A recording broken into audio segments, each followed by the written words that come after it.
सुमति माँ तुलसीपुर आए और बौंदता से बिना मिले चली जाएं, ऐसा हो ही नहीं सकता भट्टाचार्य जी। मुझे डर है सुमति माँ किसी मुसीबत में है, किसी परेशानी में है। अभी अभी पुलिस थाने से उनकी गुमशुदगी की रिपोर्ट लिखवा कर आया हूँ और मैं चाहता हूँ आप अपने अखबार में भी उनके गुमशुदगी की खबर छपवा दें, ये उनकी तस्वीर के साथ। आप चिंता मत कीजिए बैरिस्टर बाबू, मैं कल के अखबार में ही छपवा देता हूँ।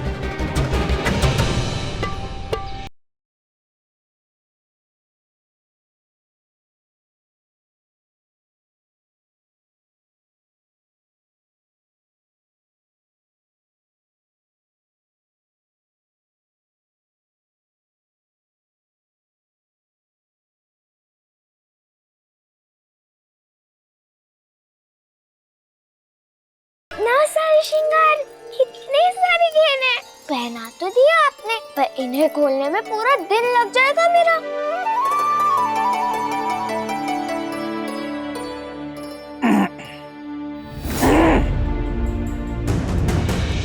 हमें हमारी बहू से कुछ बात करनी है, अकेले में।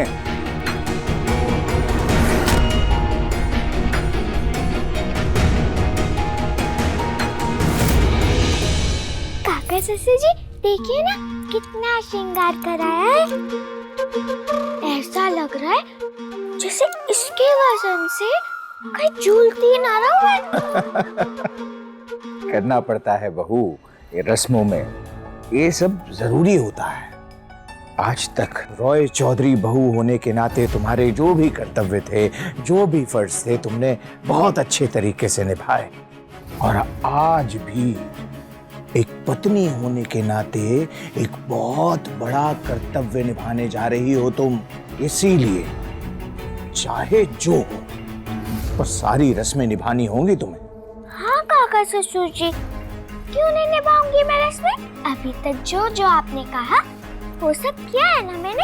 हाँ बहू, पर हम चाहते हैं सिर्फ कहने के लिए नहीं कहो तुम हमसे वादा करो कि रॉय चौधरी बहू होने के नाते और अनिरुद्ध की पत्नी होने के नाते अपने नए गृहस्थ जीवन की शुरुआत करने से पीछे नहीं हटोगी तुम। और ये सारी रीति रस्में पूरी होने के बाद जब कमरे में ले जाया जाएगा, तुम्हें कुछ भी हो जाए, कमरे से बाहर नहीं जाओगी तुम। पत्नी धर्म के हर उस रीति रिवाज को निभाओगी जो तुम्हें तुम्हारी संपूर्ण माँ ने समझाया है। आप चिंता मत कीजिए काका ससुर जी, मुझे सब याद है जो संपूर्ण माँ ने बताया मुझे। जब तक पति बाबू मेरा घूंघट नहीं उठाते तो घूंघट में ही रहना होगा मुझे। उसके बाद दूध का प्याला देना होगा मुझे पति बाबू को, काफी का नहीं। फिर मेरी चूड़ियां टूटेंगी, फिर मेरी पायल टूटेगी। हाँ, उसके बाद तो पलंग को भी। हाँ, ठीक है, समझ गए। हमें बताने की जरूरत नहीं है, तुम बस अपने दिमाग में रखो। सब अच्छे से है मेरे दिमाग में काका ससुर जी। हाँ। और मैं वादा करती हूँ आपसे काका ससुर जी कि चाहे जो हो, सारी रीतें रस्में पूरी किए बिना कमरे से बाहर नहीं निकलूंगी मैं। अरे छोटे मालिक, बड़े मालिक, छोटे मालिक आ गए। बिहारी,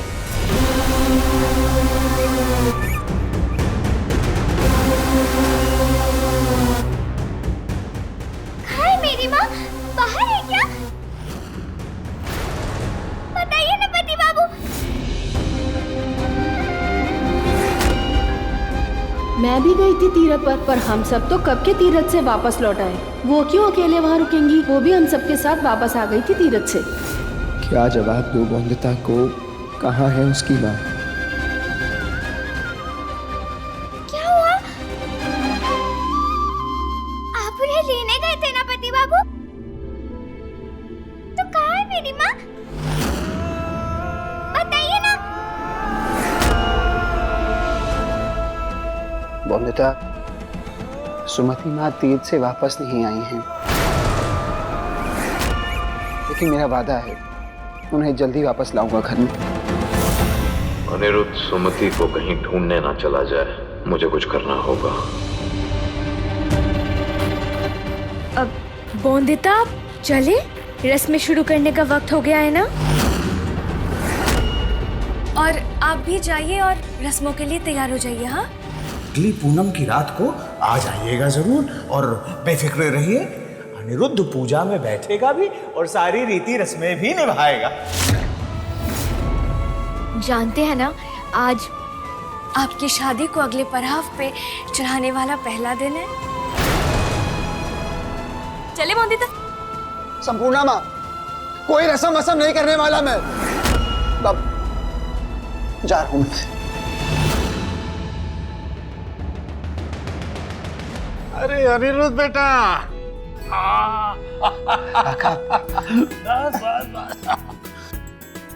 विदेश जाने से पहले देखा था तुम्हें। आप कैसे हैं काका? अरे मैं बिल्कुल अच्छा हूँ। तुम्हारे बारे में भी बड़ी अच्छी अच्छी बातें सुनी। वो जो तुम औरतों के लिए क्रांतिकारी सामाजिक कार्य कर रहे हो, वाह, उनकी भलाई, उनकी शक्तिकरण के लिए खूब भालो लगते। और खास तौर से उस बच्चे के लिए सुनना बहुत अच्छा लगता है जिसे बचपन में गोद में खिलाया था। अच्छा बताओ, जब लड़की नारी बन जाती है तो परिवार को उत्तराधिकारी देना उसका धर्म हो जाता है। मन और शरीर दोनों के मेल से ही तो वैवाहिक जीवन संपूर्ण बनता है ना। अनिरुद्ध गुस्से में निकल न जाए, रस्में छोड़कर कुछ करना होगा। यारी मालिक, रीति रस्मों में बैठने के लिए अनिरुद्ध आसानी से मानेगा नहीं।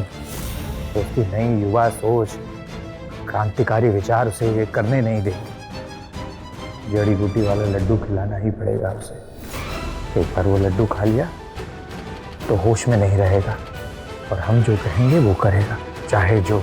आज से बोंदिता बहू के साथ उसका एक कक्ष में रहना बहुत जरूरी है। शुरू करना ही होगा उसे आज से अपनी नई गृहस्थी, नया जीवन।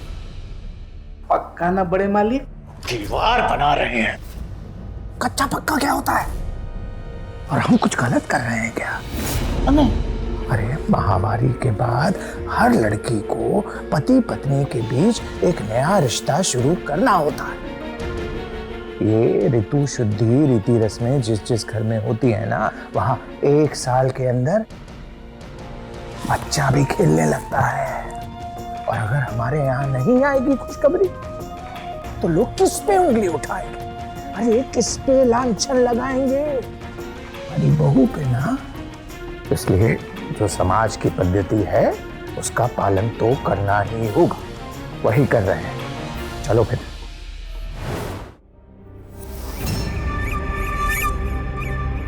कहीं जा रहे हैं आप? इस घर से दूर।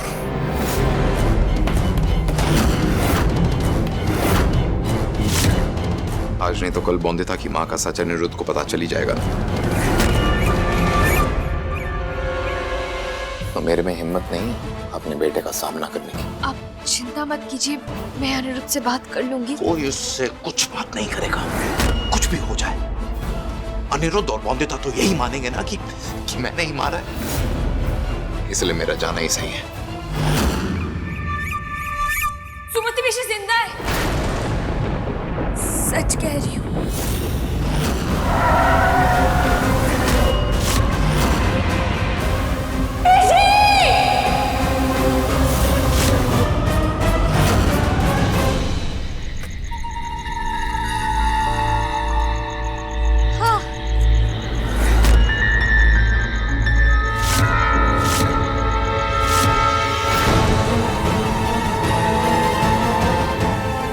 और ताड़ताड़ी करो, कोई आ जाएगा।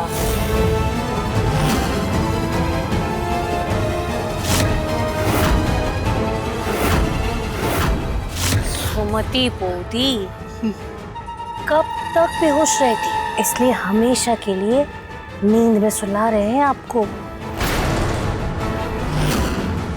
बोंदिता की माँ जिंदा है और तुम आज तक फायदा उठाती रही मेरे इस डर का कि बोंदिता की माँ को मरने का कारण मैं हूं।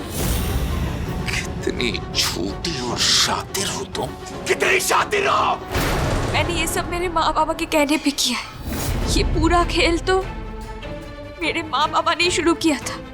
उन्होंने ही कहीं छुपा के रखा है सुमति पिशी को। हर इस बार मैं आपके लिए मेरे माँ बाबा से लड़ूंगी और मैं वादा करती हूँ आपसे, आप पर एक आंच भी नहीं आने दूंगी। आपका सर आपके बहू बेटे के आगे कभी नहीं झुकने दूंगी, वादा करती हूँ।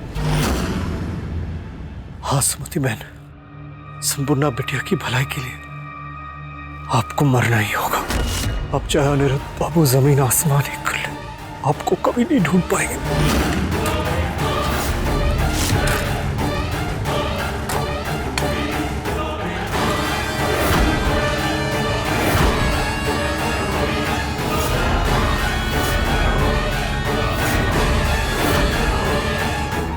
हे काली माँ, सुमति बूदी, आपको मुक्ति मिले इस संसार से और हमें मुक्ति मिले आपसे।